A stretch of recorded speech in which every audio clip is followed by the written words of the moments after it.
ഈ വോട്ടെടുപ്പ് ദിവസം ഇത്തരമൊരു വാർത്ത പുറത്തു വരുന്നത് പാർട്ടിക്ക് അലോസരമാകുമെന്ന കാര്യത്തിൽ സംശയമില്ല. ഈ പുസ്തകം പ്രിന്റിലേക്ക് പോയി കഴിഞ്ഞു എന്നാണ് നമുക്ക് മനസ്സിലാക്കാൻ കഴിയുന്നത്. ഈ പുസ്തകത്തിൻ്റെ പേജുകൾ മുഴുവനും നമ്മുടെ 24-ൻ്റെ കോട്ടയം റിപ്പോർട്ടർ ടോബി ജോൺസന്റെ കൈകളിലുണ്ട് എന്നുള്ള കാര്യമാണ് പ്രേക്ഷകരോട് പറയാനുള്ളത്. ഈ വോട്ടെടുപ്പ് ദിവസം ഇത്തരം ഒരു വാർത്ത സംപ്രേഷണം ചെയ്യുമ്പോൾ ഇതിങ്ങനെ വലിച്ചു നീട്ടണമെന്ന് ചോദിക്കുന്ന പ്രേക്ഷകരുണ്ട്. അത് അവരോട് എനിക്ക് പറയാനുള്ളത്, ഇത് വളരെ പ്രധാനപ്പെട്ട ഒരു വെളിപ്പെടുത്തലാണ്. ഈ പുസ്തകം പല നമ്മുടെ കേരള രാഷ്ട്രീയത്തിൽ ഇരുണ്ട് കിടക്കുന്ന പല സ്ഥലങ്ങളിലേക്കും വെളിച്ചം വായിക്കുന്ന ഒരു ടോർച്ചാണ് എന്നുകൂടി നമുക്ക് പറയേണ്ടി വരും. ആർ ശ്രീജിത്ത്, ഈ കമ്മ്യൂണിസ്റ്റ് നേതാക്കന്മാരായ പല ആളുകളും കട്ടൻ കോഫിയും പരിപ്പോടെയും കഴിച്ച് നടക്കുന്നതൊക്കെ തലസ്ഥാന നഗരിയിൽ കണ്ട മുതിർന്ന മാധ്യമപ്രവർത്തകൻ കൂടിയാണ് ആർ ശ്രീജിത്ത് കൂടി നമുക്കൊപ്പം ചേരുകയാണ്. ശ്രീജിത്ത്, ഒരുപക്ഷെ EP ജയരാജൻ പലരോടും അസ്വാസ്ഥ്യം നിറഞ്ഞ കാലത്തൊക്കെ തുറന്നു പറഞ്ഞ പല കാര്യങ്ങളും ഈ പുസ്തകത്തിലുണ്ട്. അതേസമയം ഡോക്ടർ സരിനെ പോലെ ഒരു സ്ഥാനാർത്ഥി CPM കെട്ടിയിരുന്നിരിക്കുന്നതിൻ്റെ ആവശ്യകത കൂടി തുറന്നു ചോദിക്കുന്ന കാര്യങ്ങളൊക്കെ ഏറ്റവും പുതിയത് തന്നെയാണ്. എന്താണ് ആർ ശ്രീജിത്ത് ഈ പുസ്തകം പുറത്തു വരുമ്പോൾ പാർട്ടിക്കുണ്ടാക്കാൻ പോകുന്ന തലവേദന?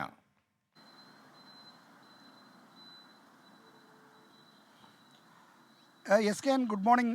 ഈ കഴിഞ്ഞ കുറേ കാലമായി EP ജയരാജൻ CPM-നകത്ത് ഒരു തനിക്ക് പറയാനുള്ള കാര്യങ്ങൾക്ക് അർഹമായ പരിഗണന കിട്ടുന്നില്ല എന്നൊരു വേദനയിലും നിരാശയിലുമാണ്. അദ്ദേഹം LDF കൺവീനർ സ്ഥാനത്ത് മാറ്റിയ ശേഷം CPM-ൻ്റെ സംസ്ഥാന നേതൃസമിതികളിൽ ഒന്നും പങ്കെടുത്തിട്ടില്ല.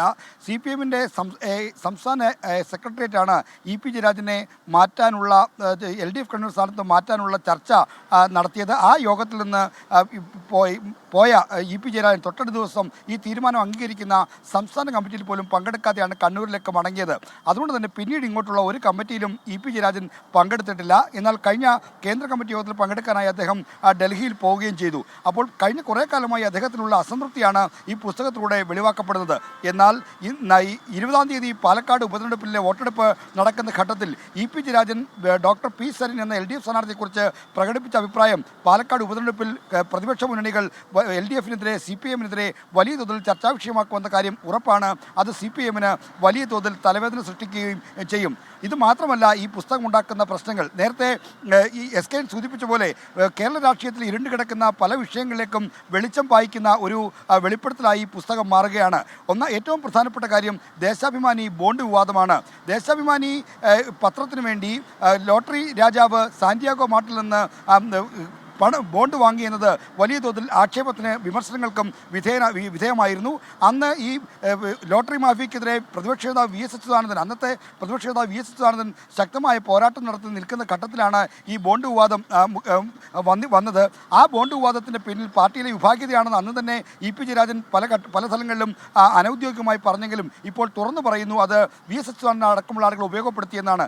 ആ ബോണ്ട് വിവാദത്തിൻ്റെ EP പറയുന്നതും അദ്ദേഹത്തിൻ്റെ വേർഷൻ മാത്രമാണ്. പാർട്ടി കണ്ടെത്തിയ വേർഷൻ അതല്ല. മാത്രമല്ല, ഈ പാർട്ടിയുടെ കണ്ടെത്തലിൻ്റെ അടിസ്ഥാനത്തിൽ EP ജയരാജനെ അന്ന് ദേശാഭിമാനിയുടെ ജനറൽ മാനേജർ സ്ഥാനത്ത് മാറ്റി അദ്ദേഹത്തിന് ജാഗ്രത കുറവുണ്ടായി എന്ന നിരീക്ഷണവും പാർട്ടി പരസ്യമായി വെളിപ്പെടുത്തിയതാണ്. മറ്റൊരു പ്രധാനപ്പെട്ട കാര്യം ഈ ചൂണ്ടിക്കാണിക്കുന്നത് LDF കൺവീനർ സ്ഥാനത്ത് നിന്ന് ചർച്ച ചെയ്യുന്ന കാര്യം മാറ്റുന്ന കാര്യം തന്നെ അറിയിച്ചില്ല എന്നുള്ളതാണ്.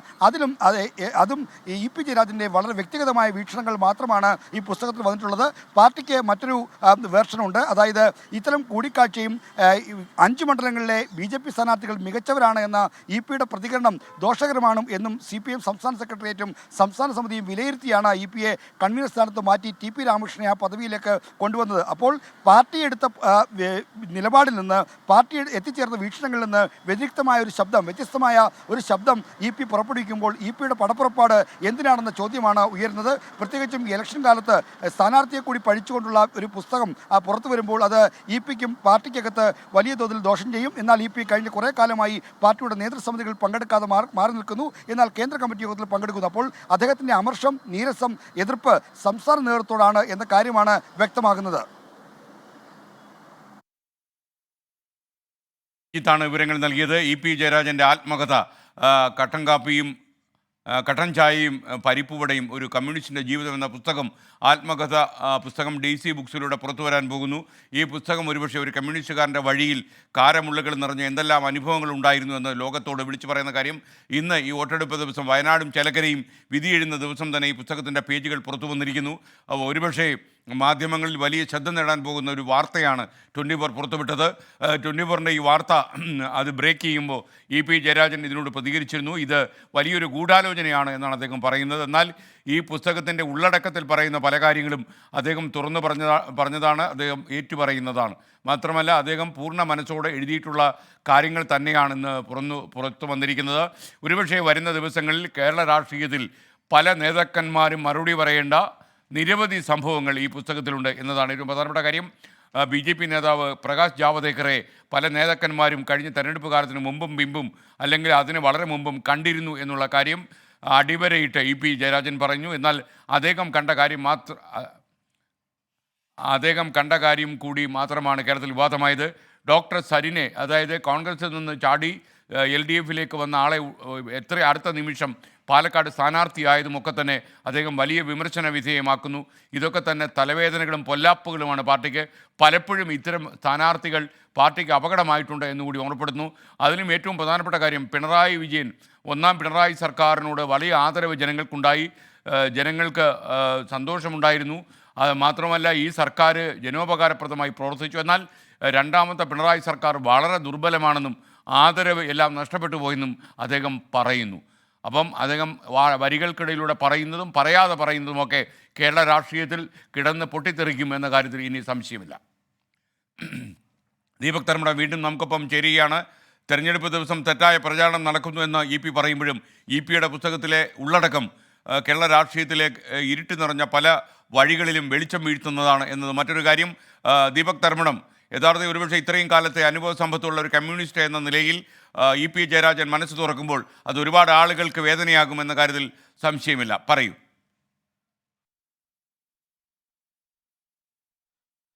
SKN പറഞ്ഞത് തന്നെയാണ് ശരി. ഒരുപാട് പാർട്ടിയെ സ്നേഹിക്കുന്നവർ, കമ്മ്യൂണിസ്റ്റുകാർ, പാർട്ടി പ്രവർത്തകർക്ക് ഈ വിധി ദിനത്തിൽ വലിയ വേദനയാണ് ഈ പുസ്തകത്തിൻ്റെ ഉള്ളടക്കം എന്ന അത് ഒരു സംശയവുമില്ല, സംശയലേശമില്ലാതെ പറയാൻ പറ്റും. പക്ഷേ എന്നാൽ ഇത് ഗൂഢാലോചനയാണെന്നൊക്കെ പറയുകയാണെങ്കിൽ പോലും പലപ്പോഴും പറയുന്ന മനോവേദകളിലെ പല ഭാഗങ്ങളാണ് ഈ പുസ്തകത്തിൻ്റെ കണ്ടൻ്റായി പുറത്തു വന്നിരിക്കുന്നത്. കാരണം അത് ഇന്നും ഇന്നലെയും തുടങ്ങിയതല്ല. കാരണം പി ജയരാജനെതിരെയുള്ള മാധ്യമവേട്ട എന്നുള്ളത് കണ്ണൂർ ജില്ലാ സെക്രട്ടറി ആയിരുന്ന കാലം മുതൽ, കാരണം ഇത് അടുത്ത് നിരീക്ഷിച്ച് റിപ്പോർട്ട് ചെയ്ത ഒരു മാധ്യമപ്രവർത്തകൻ എന്നുള്ള നിലയിൽ എനിക്കറിയാം, അന്ന് മുതലേ തുടങ്ങിയതാണ്. അത് പിയുടെ വീടിൻ്റെ വിവാദം ആദ്യമുണ്ടായി. അത് കഴിഞ്ഞ് ഈ പിണങ്ങി നിന്ന സമയത്ത് അന്ന് അനുനയിപ്പിക്കാൻ വേണ്ടി അന്നത്തെ മുഖ്യമന്ത്രിയും പോളിറ്റ് ബ്യൂറോ അംഗമായ EK നായനാർ പിയുടെ വീട്ടിൽ പോയതൊക്കെ നമ്മൾ റിപ്പോർട്ട് ചെയ്തതാണ്. അപ്പോൾ പിയെ സംബന്ധിച്ചിടത്തോളം പി പലപ്പോഴും കാര്യങ്ങൾ SKN നേരത്തെ പറഞ്ഞ പോലെ നേരെ ചൊവ്വയെ പറഞ്ഞു പോകുന്ന ഒരാളാണ്. അതായത് ഒരു കമ്മ്യൂണിസ്റ്റ് ചട്ടക്കൂടിൽ നിൽക്കുമ്പോഴും അദ്ദേഹം ഹൃദയം കൊണ്ട് സംസാരിക്കുന്ന ഒരാളാണ്. അങ്ങനെ അദ്ദേഹം അടക്കം പറച്ചിലായി പറഞ്ഞ ഒരുപാട് കാര്യങ്ങളാണ് ഈ പുസ്തകത്തിൻ്റെ കണ്ടൻ്റായി പുറത്തു വന്നിരിക്കുന്നത്. ഇപ്പം നമ്മുടെ ടോബി ഈ വാർത്ത ബ്രേക്ക് ചെയ്തതിന് ശേഷം ഇന്ന് തിരഞ്ഞെടുപ്പ് തന്നെ വാർത്തയിൽ നിന്നും ഇടമില്ലാത്ത വിധത്തിലേക്ക് മറ്റു ചാനലുകൾ, അതായത് 24 ഈ വാർത്ത പുറത്തുവിട്ടതിന് ശേഷം ബാക്കി എല്ലാ ചാനലുകളും ഈ വാർത്തയിലേക്ക് മാറിക്കഴിഞ്ഞു. അതായത് ഇലക്ഷൻ ന്യൂസിൽ നിന്നും നേരെ പി ബുക്ക് ന്യൂസിലേക്കുള്ള ഒരു ഷിഫ്റ്റിംഗ് ആണ് നടന്നത്. ആ ഷിഫ്റ്റിംഗ് യഥാർത്ഥത്തിൽ ഇടതുമുന്നണിക്കെതിരായ ഒരു വിധിയെഴുത്തിനുള്ള സൂചന കൂടിയാണ് എന്ന് മനസ്സിലാക്കേണ്ടതുണ്ട്. കാരണം ചേലക്കരയിലും വയനാട്ടിലും ഉപതെരഞ്ഞെടുപ്പ് നടക്കുകയാണ്. ചേലക്കര ഇടതുമുന്നണിയുടെ സിറ്റിംഗ് സീറ്റാണ്. ആ സിറ്റിംഗ് സീറ്റിൽ എത്ര വോട്ട് ഈ പരാമർശങ്ങൾ കുറക്കുമെന്നുള്ളത്, പ്രത്യേകിച്ചും ഇത് രാവിലെ വോട്ടെടുപ്പ് തുടങ്ങുന്നതിന് മുൻപ് തന്നെ ഈ വാർത്ത പുറത്തു വരുന്നു. എല്ലാ മാധ്യമങ്ങളും അത് ഏറ്റെടുത്ത് കഴിഞ്ഞു SKN. കാരണം ഇപ്പോൾ നമ്മൾ പരിശോധിക്കുന്ന സമയത്ത് മുഴുവൻ മാധ്യമങ്ങളിലും വാർത്ത തെരഞ്ഞെടുപ്പല്ല, പിയുടെ പുസ്തകമാണ്. ഇത് സ്വാഭാവികമായി പാർട്ടിക്കും മുന്നണിക്കും തിരിച്ചടി ഉണ്ടാക്കുമെന്നതിൽ ഒരു സംശയവുമില്ല. ഈ ഘട്ടത്തിൽ തന്നെ പറയാൻ പറ്റും. കാരണം പി എത്ര വിശദീകരിച്ചാലും ആ വിശദീകരിക്കുന്ന ശക്തിയേക്കാൾ അപ്പുറത്ത് 10 മടങ്ങ് ശക്തിയിലാണ് ഈ പുസ്തകത്തിൻ്റെ കണ്ടന്റിൻ്റെ വാർത്തയുടെ പ്രാധാന്യം എന്നുള്ളത് പ്രധാന പ്രശ്നമാണ്. ഈ കാര്യത്തിൽ CPIM ഇതുവരെ ഔദ്യോഗികമായി പ്രതികരിച്ചിട്ടില്ല. നമ്മൾ ശ്രമിക്കുന്നുണ്ട് CPIM നേതാക്കളുടെ പ്രതികരണത്തിന് വേണ്ടി. പക്ഷേ ഏതായാലും പ്രാഥമികമായ ഒരു വിലയിരുത്തൽ, ഇത് കഴിഞ്ഞ പാർലമെൻറ്റ് തെരഞ്ഞെടുപ്പിൽ പിയുടെ പരാമർശങ്ങൾ ഉണ്ടാക്കിയ തിരിച്ചടി അത് പാർട്ടി വിലയിരുത്തിയതാണ്. അതിനേക്കാൾ വലിയ തിരിച്ചടിയായിരിക്കും പിയുടെ പേരിൽ, പുസ്തകത്തിൻ്റെ പേരിൽ വന്നിരിക്കുന്ന ഈ കണ്ടന്റ് എന്ന് തീർച്ചയാണ് SKN. ദീപക് തർമ്മടമാണ് വിവരങ്ങൾ നൽകിയത്. എന്തായാലും DC ബുക്സ് ഈ പുസ്തകം ഉടൻ തന്നെ പ്രസിദ്ധപ്പെടുത്തും. എന്നാൽ ചില പ്രചാരണങ്ങൾ കോട്ടയത്ത് നടക്കുന്നു. ഇന്ന് ഈ പുസ്തകം രാവിലെ പുറത്തിറക്കും എന്നുള്ള രീതിയിലാണ്. എന്നാൽ DC രവി ഇപ്പോൾ ദുബായിലാണ്. അദ്ദേഹം ഇതിനെക്കുറിച്ച് പ്രതികരിച്ചിട്ടില്ല.